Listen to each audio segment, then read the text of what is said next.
Hello, everybody. I'm Nikki Christmas. I am the founder of the EA Campus. Welcome to our first live webinar of 2025.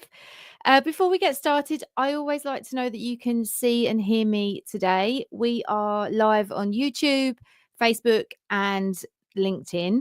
So please do let me know in the chat. It's always very, very helpful that you can see and hear me okay. I have a fancy new microphone, so it's very helpful to know that this is in fact working. It's got a flashing light on it. It looks like it's on, but it will be good to know that it is in fact you can see and hear me okay. So while I'm waiting for you to let me know, thank you, Sarah. Thank you very much. Why don't you let us know where you are joining us from today? I am joining you from quite sunny Scotland. Normally not very sunny, but today is quite sunny, very cold, but sunny. And today we are talking about the all important one-to-one meeting with your executive. So thank you, everybody, for your feedback. Fantastic. The microphone is working. That's good to know. Yeah, it was in fact worth the money. Yes, so we are talking about one-to-one meetings with our executive and how to ensure that they stay in both of your schedules. Because as many of you know, for assistants, quite often the one-to-one meeting is the first meeting that gets moved when things are busy or there's lots going on. So we're going to talk about one-to-one meetings. We are going to have time for a Q&A session at the end. So please do put any questions that you have on the chat and I'll try and remember them and I'll come back to them after the presentation finishes. Or if you prefer to wait till the end, I will have around about 20 minutes for a Q&A as well. So we should roughly be about 40 minutes to an hour, depending on your questions. As I said, please do feel free to interact on the chat. I know many of you probably have your own opinions on one-to-one meetings with your executives and you do things maybe differently to how I'm going to suggest you do one-to-ones. Nothing is off the table. So if you have a suggestion or an opinion on something, I'd love to hear it. We all learn so much from each other. So super important for you to share what you know as well. Okay, so I'm going to bring the slides up and I will start the session. So one-to-one meetings. So for assistants, the time they spend with their executive in a one-to-one or a face-to-face setting. Now, this can either be virtually, many of you are working remotely. This could be face-to-face in the office. It's a necessary amount of time and it enables you to get on with all of the tasks that require just that little bit of input from your executive. But as I've mentioned, and I've heard many times, many of you don't get that one-on-one time, or you have ad hoc meetings as and when you can squeeze 5 minutes into a packed schedule. You have a quick catch-up meeting, walking down corridors, in between appointments, or you manage to sneak 5 minutes in on the end of a Zoom call about something else, or if you catch your executive leaving the office to quickly run to the bathroom, you might catch them there. Whatever you can do to quickly get a couple of minutes with them. Or, as I've heard, you don't get any time with your executive and you're left without a clue about specific tasks and how to proceed. So for those of you who get time with your executive, I want to help ensure that that time together is productive and effective. And for those of you who don't get time with your executive, we're going to work on how you get that time in your executive's calendar. So I'm going to run through a series of tips that will help everyone get that needed time with their executive. And when you are together, you're working in sync, you're adding value, and you're moving your goals forward. So I'd really like in the chat for you to let me know which of these two camps you fit in. And I'm going to start with the first group here on the slide. So this is assistants who don't get much time with their executive. So this is the first camp, is that your executive doesn't see the value of a regular meeting with you and cancels your effort to put the time in the schedule or reduce the time to minutes. So if this is you, let me know in the chat and I can see your responses. If that sounds familiar, I'd really like to know. And then the second group is assistants who take the meetings out of the schedule themselves, thinking that other meetings are more important. So let me know if you fit into either one of those camps, if this is something that sounds familiar to you. Okay, I'm just waiting for the chat to come through. I'm both. I feel like I'm in both camps a lot of the time first. Okay, both. Christina says, luckily he doesn't cancel. I used to remove my sync from his calendar for more important meetings. I refuse to do that now. Christina, that's absolutely music to my ears. It looks like a lot of you are starting to kind of feel some similarity to these groups. So let's talk about the first group, those who executives don't see the value. Now, if any of you have ever been to any training with me or the EA campus or previous to that Practically Perfect PA, you know I talk about this. I talk about this a lot. The importance of a regular meeting between assistants and their executives. Now, I've often heard assistants say there is no way their executive will sit down or connect online with them for half an hour meeting once a week. No way, not going to happen. They're too busy.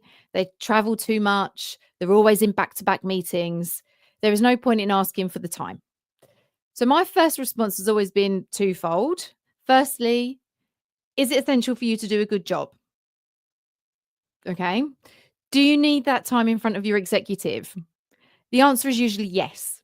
And the two completely correspond. So if you want you to do your job really, really well as an EA, you need to have time with your executive. The two go hand in hand. The second part of my response is, have you asked?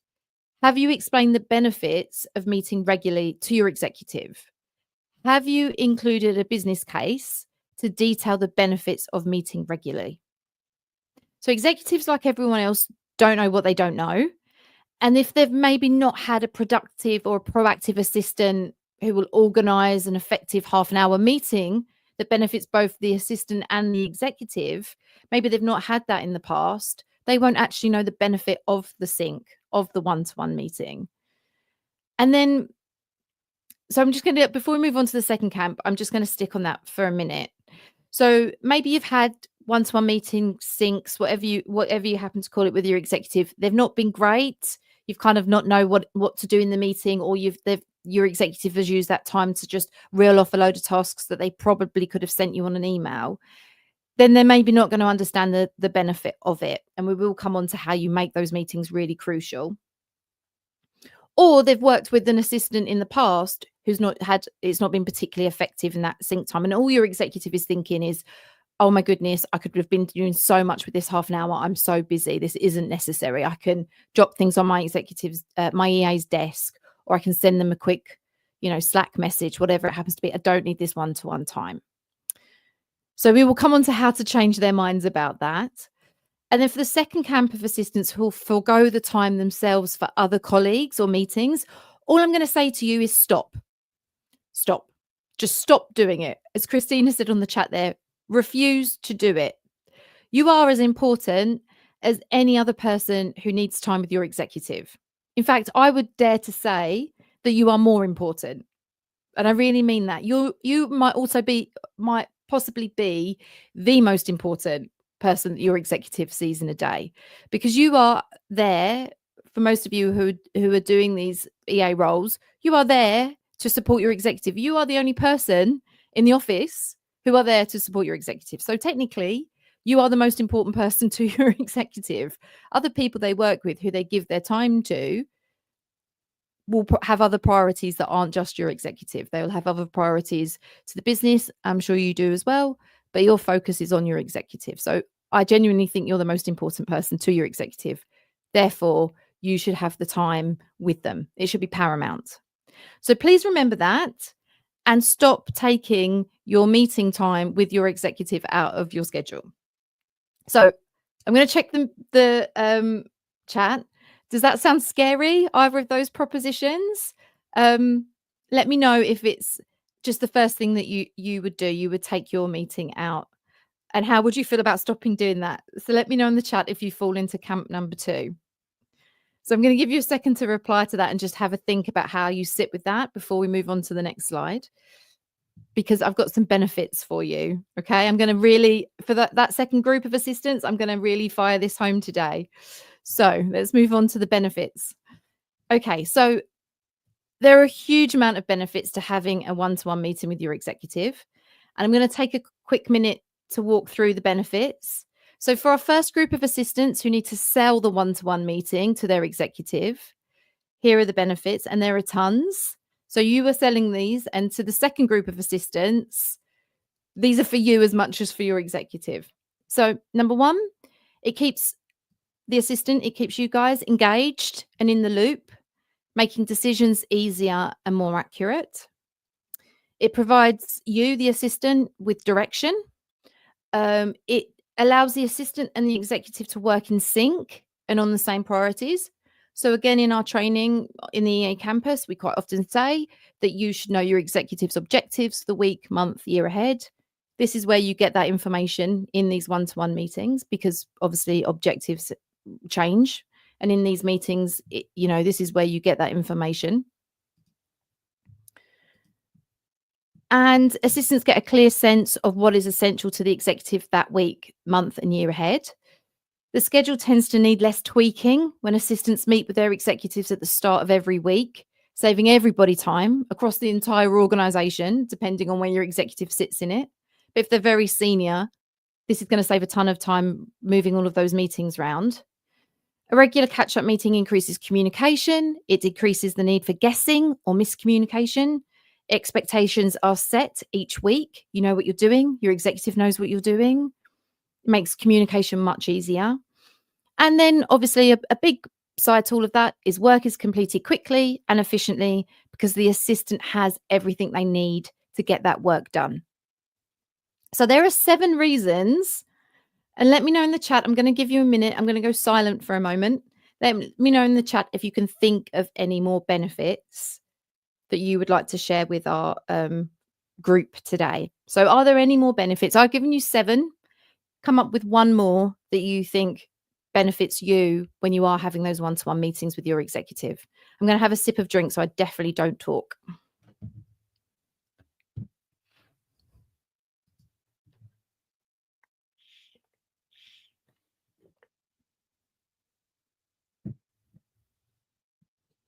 Oh, yeah, I can move back a slide. There we go. Yeah. So Jill said trust. Absolutely. You start to build trust, rapport. That's completely right. Yep. It's hard to build trust with that relationship building. Absolutely. I love this from Linda. I have found that it also gives my executive a chance to vent. And who doesn't love that? Because quite often they don't have anybody else to vent to. So that's brilliant. Gabriella said relationship building. Who knew he likes snorkeling? You get to know all sorts of things when you have a one-to-one meeting with your executive. I'll move it back forward a slide as well so you can see the other 4 reasons. Alignment, absolutely. Gossip, that's one. You get to find out what they're thinking about things. Again, just around rapport building.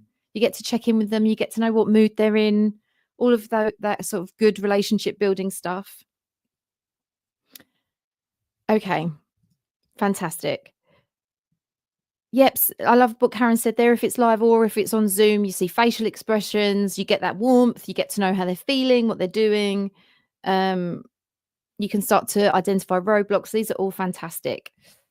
So before we move on to the actual meeting, I want to discuss a few things you should stop doing with your one-to-one meeting. So you might be making these mistakes, and some of these mistakes might be adding to one of the reasons as to why maybe the meeting's not particularly as effective as it should be. And you might recognize a few of these behaviors. So we're just going to work our way through them. Now, the first one, although I have called my webinar one-to-one meetings, I would absolutely say the first thing to do is to stop calling it a one-to-one meeting. I think this is a really crucial point. The one-to-one meeting should update your executive on work in progress and tasks that require their input. So you know how precious their time is.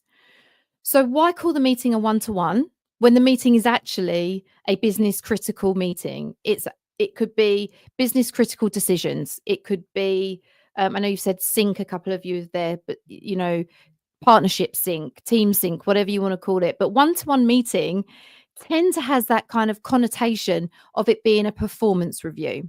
So your executive is going to have those kind of, particularly, if they're managing a team or they're fairly senior and they have that inner circle, they have those direct reports, they will tend to have a bi-monthly, quarterly, monthly, whatever it happens to be, one-to-one meeting with their direct reports where they sit down and they look at their objectives, their projects, what they're working on. And your executive is supposed to sit there and help them progress. And they'll probably talk about their performance and their expectations around their salary and bonus or whatever it happens to be. In their mind, your executive quite often, I mean, those meetings, as much as they're great for the direct report, I would imagine they're pretty draining for your executive because they're giving a lot during those meetings. So they might not necessarily think of a one-to-one meeting as being something that's going to benefit them. So if you think that's your executive, stop calling it a one-to-one meeting, call it business critical meeting, call it business update, whatever it happens to be. And again, on the chat, if some of you aren't using that one-to-one meeting name, let us know in the chat what you call it. So changing the name of the meeting to business update will show the importance of the meeting in your executive's diary, making it very clear to them that that meeting is not about your performance review. It's not about what you need from them. It's, yes, that comes into it, but it's about working together so that you're moving forward and progressing in all of the strategic elements that you are working on and things you need to get everything done. So that's my first point. Stop calling it a one-to-one meeting. Yep, and I love that you guys have already saying it something else. Weekly briefing, fantastic. Catch up, I wouldn't go with either. I would suggest something slightly more business centered. But one-to-one, as I said, can have those connotations of it not being quite as moving forward and strategic as maybe your executive would like. And then this takes it on to my next point. Stop making it about you. So once you've changed the name of the meeting, it's time to change the tone of the discussion. This time should not be used to catch up on how you feel about work or your career development. You should have those actual official one-to-one meetings with your executive like all of the rest of their direct reports do, because you deserve that just as much as anybody else. They should be bi-monthly, quarterly, whatever they happen to be, in line with the rest of your executive's direct reports. Instead, use this time to work through the urgent matters critical to you and your executive. And the discussion should be structured, professional, and thorough. And once you get into a position where you are hitting the meeting really effectively, you can possibly even shorten the time. But if you're going to this fresh, I would always say half an hour. And then if, it wraps up quicker, then you both have a little bit more time to go and grab a coffee or whatever, have 10 minutes to yourself. So stop making it about you. If you have fallen into that trap or your executive's fallen into that trap, thinking that you come in and you just ask for everything that you need off of them, or you talk about how you're feeling, you need to roll back on that. So stop making it about you. This is not a meeting for your professional development. So number 3, stop trying to get through everything on your to-do list. We are all guilty of this, particularly if we don't have much time with our executives. We don't see them very much throughout the week. As I said, you should have a minimum of half an hour a week, ideally an hour. I know for some of you that might be crazy talk, but ideally an hour with your executives, go through the essential things on your list. But before the meeting, consider the vital messages you need to give to your executive, the things you need and the things they need to know. So what do you need from them? You shouldn't bombard them with every bit of detail or every task that requires their attention. There are other ways that you can do that. You can send them an email, weekly debrief email of everything that you've done. This time is not for that. This time is about making the important things land and being able to progress your work. And also your executive may feel completely overwhelmed if you bombard them with everything that you have on your mind and your to-do list. So some things can wait and some things are not urgent at that time. And it's your job to figure out what's going to land and what isn't going to land with them in that moment. Some one-to-one meetings you're gonna fly through things. Your executive's going to be in a great mood and you're going to be able to get loads done. Some weeks you are not. So when you go into that meeting, always ensure on your notes that you have those 3 things that are critical that you need to tick off, and then anything else is a bonus. So this is, really starting to think strategically about these meetings and how to use them effectively. So as I said, instead, think about the overall objective of that week or that month. What is required to move those things forward? So you know what your executives' objectives are, what their goals are, how you're aligning with it, what things are priorities, what things are urgent and what are not. Then you're also thinking about your executive's mood, what they've got going on that day, that week, what is going to land. How are you going to make the most out of the time that you've got together? And really think about it strategically, put some thought into it. Because what you don't want is for these meetings where your executive feels completely overwhelmed and then starts taking them out of their schedule. Which leads me very nicely on to my next point. Stop sitting back and letting your executive control the meeting. So this is your meeting. So make sure you participate. You are driving this meeting forward. You are the chairperson of this meeting. So what do you want from the meeting? What information do you need to take your tasks forward? What information does your executive need from you for them to move their tasks forward? You work together in partnership. So you need decisions and details to progress both of your work. So there will be times that you are the sounding board for your executive, and that's perfectly okay. As we said, that's a real benefit of these face-to-face meetings. It could be that they spend 20 minutes ranting about something that's happened.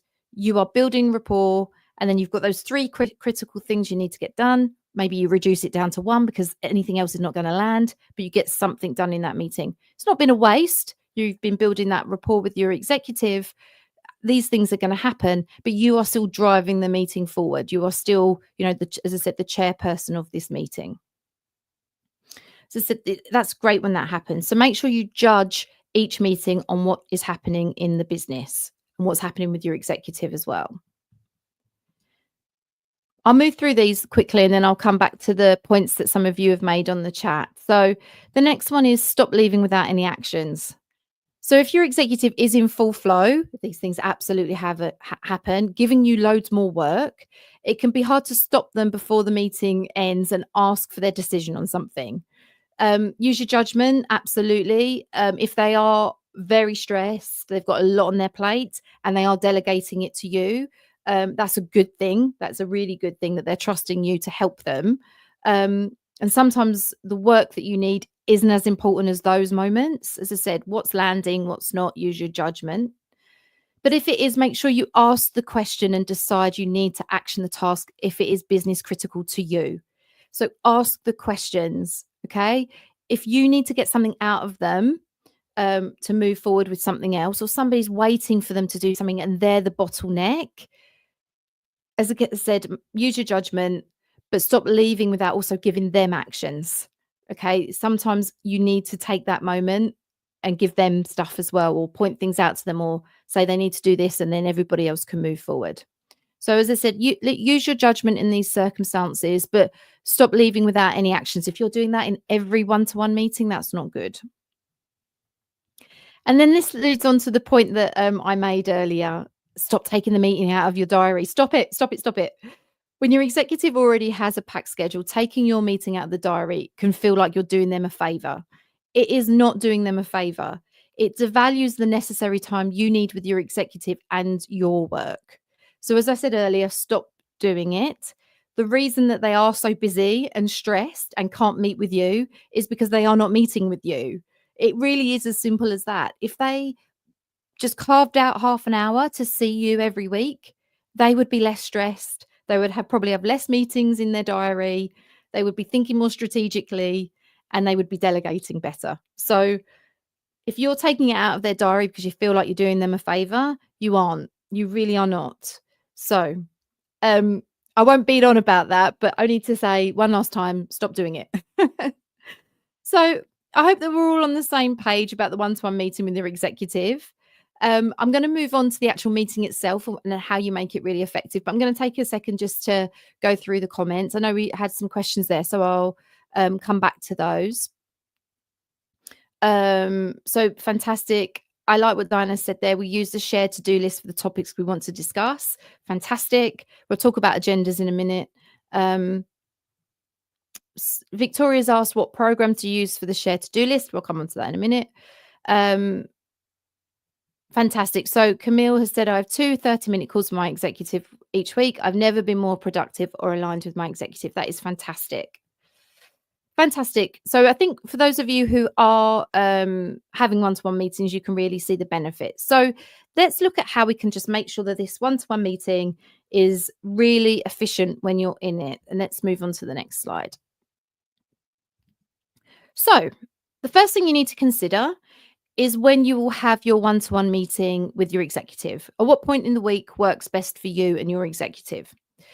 So for me, it's changed when I worked as an EA. It changed with every executive that I supported. I would first consider how they like to operate and when they were most receptive to the interaction with me. I got very good at judging that. So for me, it would usually be first thing on a Monday morning, quite early, with executives that came early into the office. So first thing in the Monday morning to plan ahead of the week, or and I preferred this myself on a Friday afternoon so that we could look over the week ahead and reflect on the week past. I always felt like on a Monday. Oh gosh, sorry about that. It just made me jump the door. The door just went. I do apologize. Um, so what I would say is that, sorry, just bear with me 2 seconds. I'll be right back. Sorry about that. My children have just walked in from school, but they're not supposed to be back. So apologies. It's live, everybody.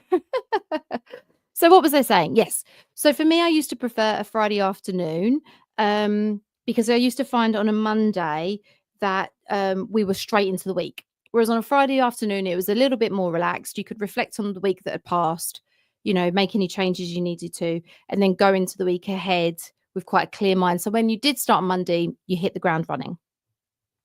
But I would say it depends on what time works best for you. I would tend to avoid midway through the week when it feels like you're at work and things are a little bit more hectic. You want to have some perspective when you sit together for these meetings.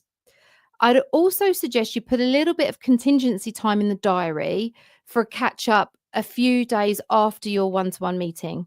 So, only maybe 20 minutes so that you can pick up anything that needs to be discussed.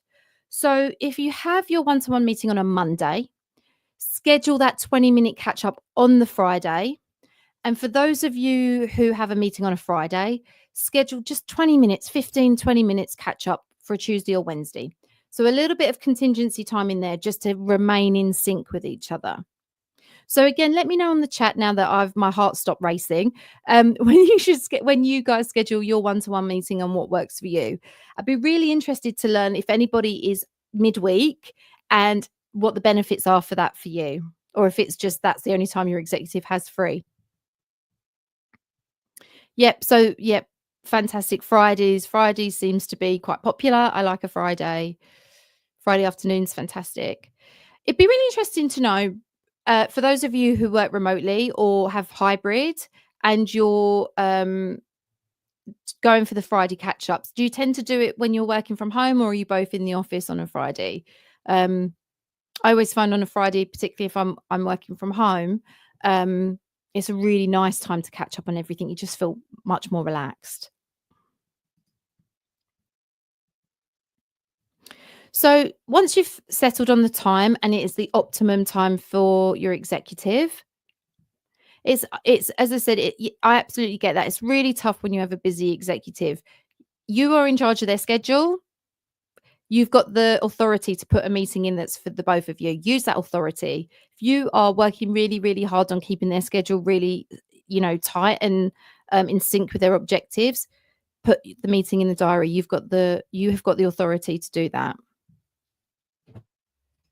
So let's look at how we make sure this is a really effective meeting. So we're going to look at how you structure the one-to-one meeting so that you both join the meeting and know what to expect. So firstly, you should create an agenda for every meeting with your executive. Now, we've already spoke about this on the chat. Use a collaboration tool that you can both use to input discussion points for the meeting. Let's be realistic. You are most likely going to drive this. Your executive, if they're a brilliant executive and they love the one-to-one meetings, they will probably do this as well, but it might be a little bit of pushing on your part, or it might be something that you just encourage over the space of time when they're getting more used to these one-to-one meetings. Use the collaboration tool so that they can put their things in that they want to discuss and you can put your things in that you want to discuss. These are the meeting details you should plan out before the meeting starts.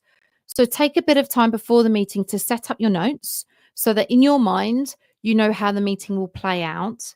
And I suggest you note down the following. So the date and time of the meeting will help you keep track of each meeting. The name of the executive, if you're working for multiple executives, note down the name of your executive so that you can keep track of each meeting. The meeting objective. So it may be that you have different types of one-to-one meetings with your executive where you discuss projects or scheduling or travel. So just note down what this meeting will cover or the general theme of this one-to-one meeting. So a few examples could be weekly catch-up meeting, brainstorming ideas, troubleshooting, current challenges, whatever it happens to be. And lastly, the meeting result. So, what do you want to achieve in this one to one meeting? So, as I said, this is you kind of business critical, your urgent things that you need to get your executive to see and have a discussion about. So, you should have no more than 3 items that you want to tick off. Again, if you get through more, fantastic. If you get through less, not ideal. But these things happen. 3 is a really nice spot to be at if you've got that half an hour meeting. So, for example, that could be the calendar review, delegating tasks, signing documents, giving approvals, project updates, whatever it happens to be. So, this is you needing to spend more time on it. If you're not doing this kind of work already, you're going to have to carve out some time in your own schedule to get this information down and on paper, but also, out of your thoughts. Prior to the meeting, but absolutely worth it. As I said, you go into the meeting knowing what you want to come out of it, which is a great place to be. So, as I said, every meeting should have an agenda. So, what do you actually need to capture when you are in the meeting? It doesn't have to be complex. So, I would recommend that you capture the time. How long do you want to dedicate to this item in your meeting? So, this is your agenda template. Give yourself a rough idea of how much time these things are going to take. And then the discussion item, the task. So most of the time you'll work through tasks and assign responsibility to you, to your executive, someone else on your team. You may also have a more general discussion about a member of staff or a challenge you need to work on together or a potential project.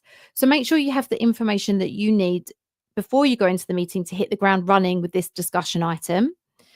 And then the resources that are required. So who's taking the action and the tasks? Is it you? Is it your executive? As I said, is it another member of staff? If it is another member of staff, who out of the two of you or your executive, is communicating the action to the staff member? So if it is somebody very senior, it might be your executive. If it's a client, it might be your executive. If it's somebody on your team or something else, then it may be you, depending. And lastly, and this is important, how urgent is the work? So when does it need to be actioned and where does it sit in your list of priorities? So this is where you set expectations around the work that you do, because in your mind, this might be something urgent. In your executive mind, it might not be that urgent. So just ask the question. It's always good to just be able to have those expectations set and you've got a clear understanding. Because as I said, in your one-to-one meetings, you're not always going to get through all of your to-do list. You might come out of your one-to-one meeting with a load more stuff and all of the tasks that you already had. So just getting that sense of urgency from your executive really helps you set expectations and then helps you prioritize and not feel overwhelmed with everything that you have to do. So when you have the structure in your one-to-one meeting, you'll both be able to get through all the work that needs to be discussed. You'll be able to walk out of the meeting knowing what is expected of you and having a clear picture of what the week will look like for you and your executive, which is a win for everybody. So it's not rocket science, but you might not have put this much thought or effort into your one-to-one meetings. You might not have put this much structure into them. And as I said, once you start to have them, you will notice your executive starts to rely on them as much as you. That is the end goal. And having that structure in place, they will ultimately know when they come into the meeting what to expect every single time. And that really helps them build that trust in you, develop that confidence that you are leading and you are thinking strategically. So as I said, it's not hugely difficult, but it is worth doing for every single one-to-one meeting. So before I close the session, I want to focus on 3 areas that you are most likely going to cover in your one-to-one meeting. So the first one is, we're going to look at discussing the schedule, we're going to look at delegating tasks, and we're going to look at updating on current tasks. So I want to share some questions that you can ask to frame the conversation around these 3 areas. So let's start by reviewing your executive schedule. So you might have already thought of the answers to these questions and fixed the schedule accordingly, but you might want to point the detail out to your executive so they know that you've thought about the detail. This stuff doesn't happen, it's not magic that they have a great schedule. This is you doing a lot of hard work. So you could ask things like, are there any issues with the schedule as it stands? And I always recommend that you have their schedule up on their computer if you're at the desk, or on your screen if you're, on a call together, share the screen. So does anything need to be cancelled or rescheduled? Do the timings of the meetings work? Is there enough space around the meeting to get to and from the meeting and be prepared for the meeting? Is there an agenda for every meeting? Do you have all of the supporting papers? So you probably know all the answers to these, but it's worth asking your executive to make sure that they've thought it through as well. Questions are an amazing thing in a one-to-one meeting. Never be afraid to answer questions. Ask questions even when you think you know the answer. It really helps pull out those thoughts from your executive. So make sure you discuss the schedule. The next one is around tasks. Again, frame the conversation around questions. What needs to move from the executive's task list to the assistant's task list? What instructions, resources are required for you to complete those tasks? And can you get an update on any tasks that are currently outstanding? So again, it's just making sure you ask the questions, you're having those conversations. It's important, as I said, to make sure that you're asking. And then lastly, having a discussion around current objectives and goals. And there are 3 things that we can look at there. So so both the assistant and the executive provide updates on what's happening in their world, but business focused, objectives and priorities for the week and month ahead. So it only has to be a couple of things. If you want to dive a little bit deeper into this, we have on our YouTube channel a session called the Rule of 5. Have a look at that. That's a really good quick video to give you a structure as to how you communicate your current tasks, what you're working on with your executive. So I'll let you go away and find that. And then I wanted to talk a little bit about the PPP method. That's a method to quickly communicate current goals and objectives. So it stands for progress. So that's the assistant's accomplishments, finished items, and closed tasks for that week, things you've done, what's gone well. Then there's plan. So that's the goals and objectives for the next reporting period. These should become progress next week, what you're working on. And then problems. So items that are stuck and can't be finished. Problems often need help from someone, just not just the assistant. So it might be that you need something from your executive.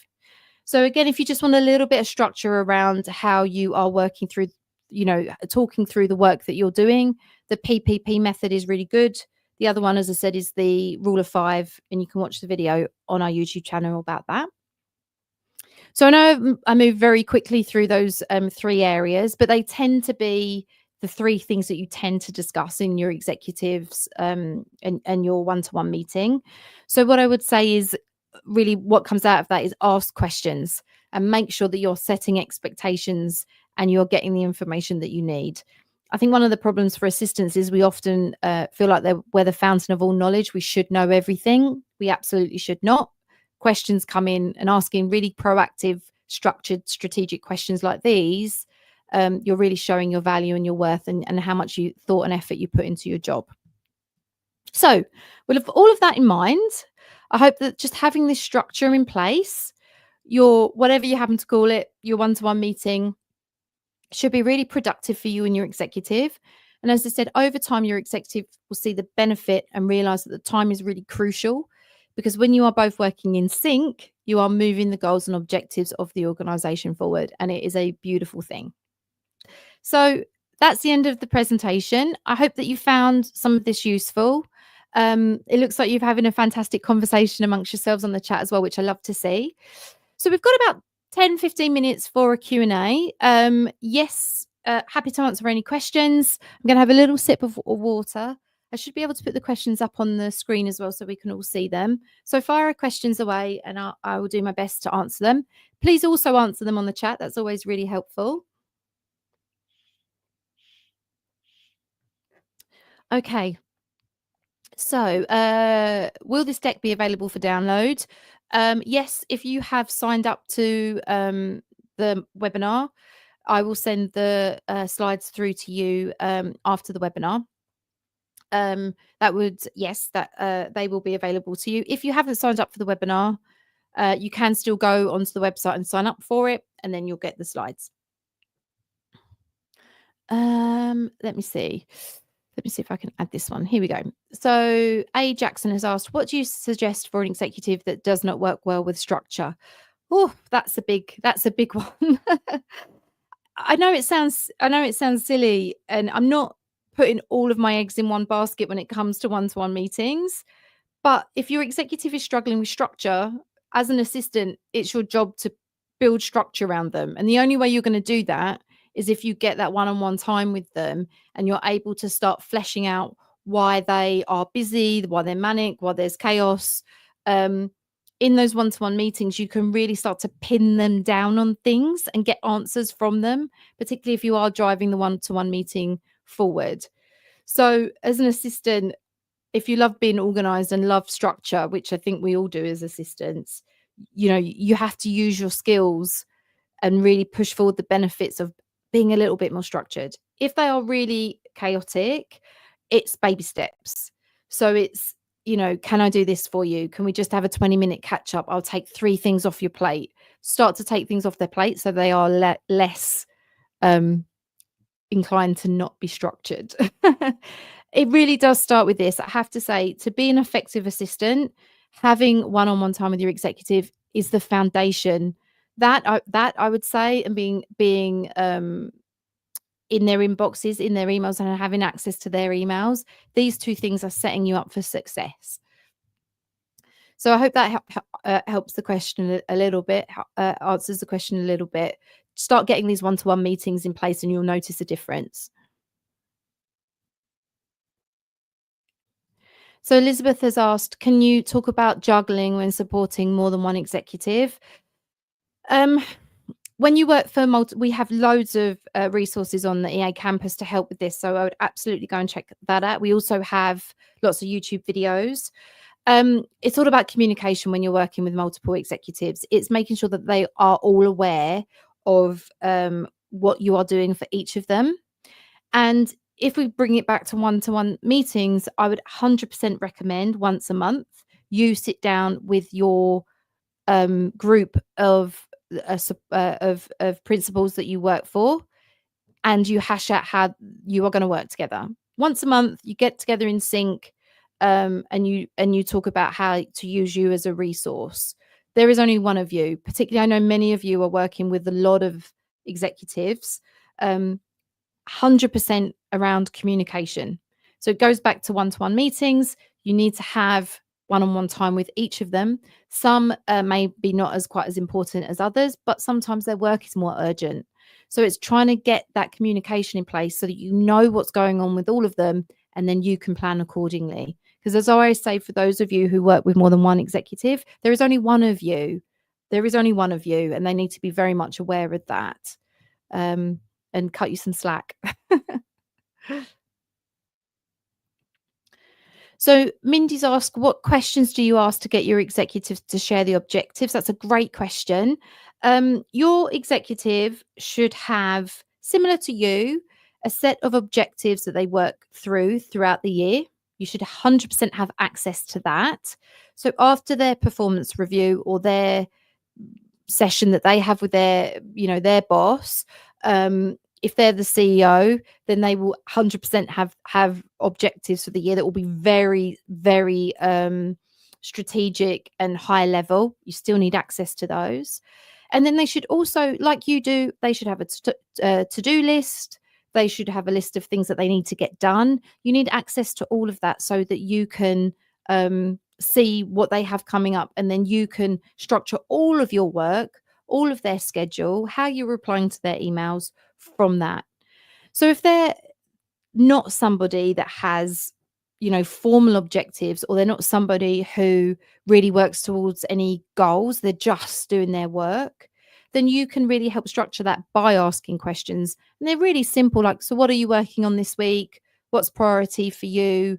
Do you need help with me prioritizing things? What's going on in the business? Where do you sit in it, so that I can start to look at where you sit in terms of moving the organization forward? Where do you fit into that? What are you bringing? All of those kind of questions. You can also go away and do your own research. So if they're the CFO, for example, that they're in charge of the finances, that they're looking at everything through the lens of, the money that's coming in, the money that's going out, how much everybody's being paid, all of that kind of stuff. And then you can start to work out when they're going to, be really busy around month end, year end, all that sort of thing. When they're bringing on a new client, they're going to be busy. And then you can start to plan your work accordingly. But if you don't have eyes on your executives' objectives, it's really difficult for you to do your job really well. So the first thing I would say is, if you don't have eyes on them, go and ask your executive to get access to them, so then you can start to really strategically support them and their success. I hope that helped.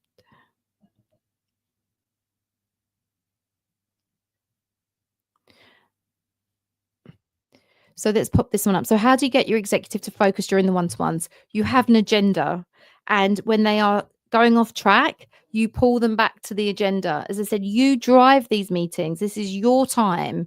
So be harsh. You don't, and you can have some sense of humor about it. You can say, well, just come back to the agenda, or really helpful, and I've made a note of that, but can we just make sure we cover these three things before we close off the meeting?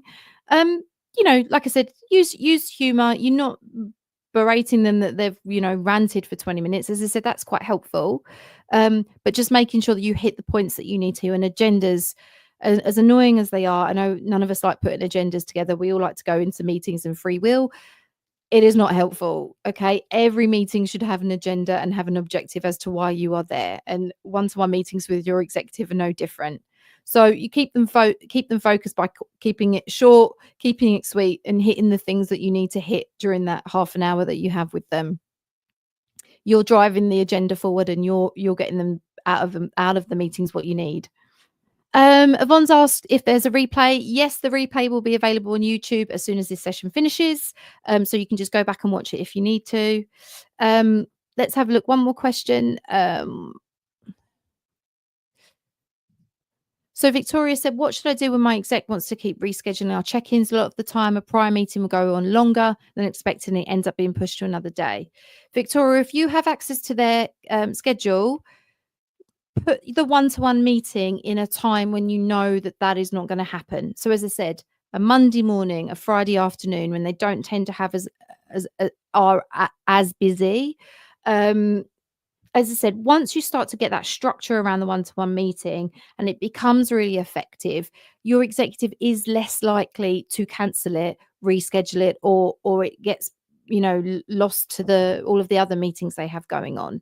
Because as I said, if you are working in a really effective sync with your executive, they are going to have less meetings that overrun. They're going to have less rescheduling, because you are in every meeting, you are looking at their schedule. Look, if they have a meeting that comes up every month that overruns, you need to change that meeting so that it stop overrunning by giving them more time.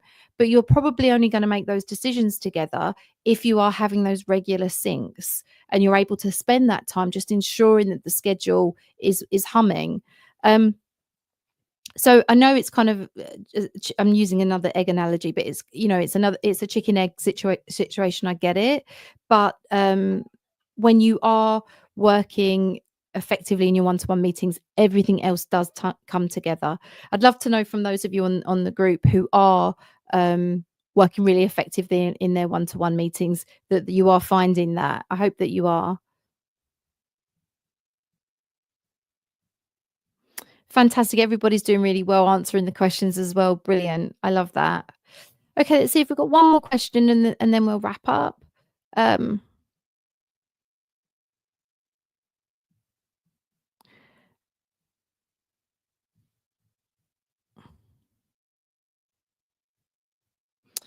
so we've just got to. I speak to my executive for.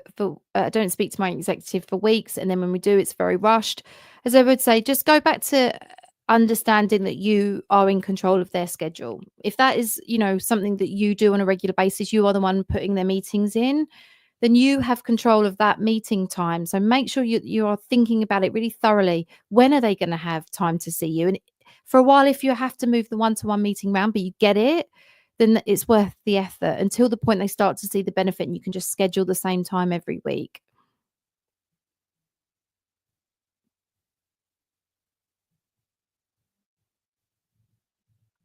I can't see any more questions. I can just see lots of chat, which is fantastic. Um, which I really like. If you do have any more questions, let me know. Um, But yes, I think that's a nice point. We're just reaffirming the importance of the one-to-one meeting. So I know this isn't easy. I know this is a lot of work, but it's so important, and I honestly believe it makes such a difference. It, as I said, this really is the fundamentals of what makes a really effective executive assistant. And as I said, if your executive isn't as open to this as you would hope.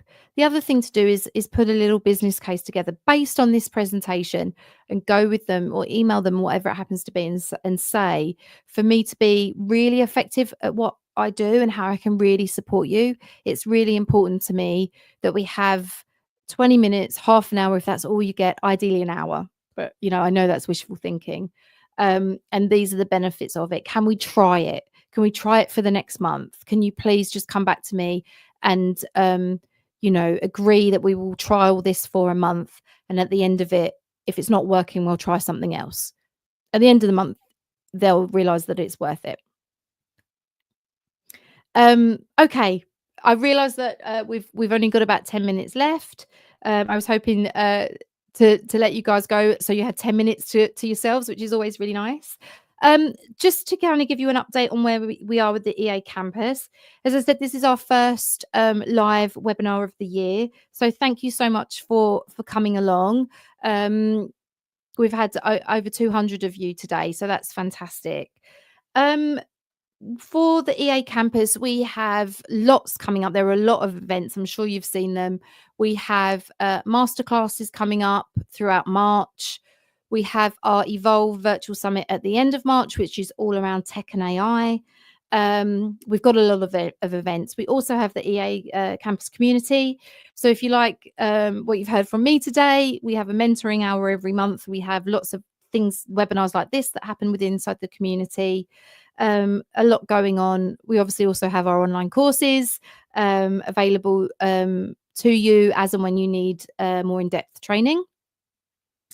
So lots going on. You can find everything at the eacampus.com. You can also find, I should also mention we have our weekly podcast, which was relaunched this year. If you haven't had a chance to listen to that, we had a new episode today around the future of the EA profession, which was a very good conversation. So yeah, lots going on. You can find it all at the eacampus.com. So just to reiterate that the replay of this will be available as soon as I stop talking and say goodbye. And I will email the slides to you so that you have a copy of them as well. As I said, if you've signed up to the webinar today, then you will get a copy of the slides. One thing I would say is when I email you with the slides, I'm also going to ask you to send us a testimonial. If you've enjoyed the webinar today, if you've enjoyed anything else on the EA campus over the last year, it would be lovely to get some thoughts from you or a little testimonial. It goes such a long way for us to market all of the things that we do. So I'll send that link through to you. So it takes 2 minutes. and I would really, really appreciate it. So I can see all of the chat is still happening. Fantastic. Feel free to stay and carry on chatting to each other. But for now, I'm going to say goodbye. Our next live webinar is in April. I will see you then if I don't see you sooner at an EA Campus event. But for now, enjoy the rest of your day and take care.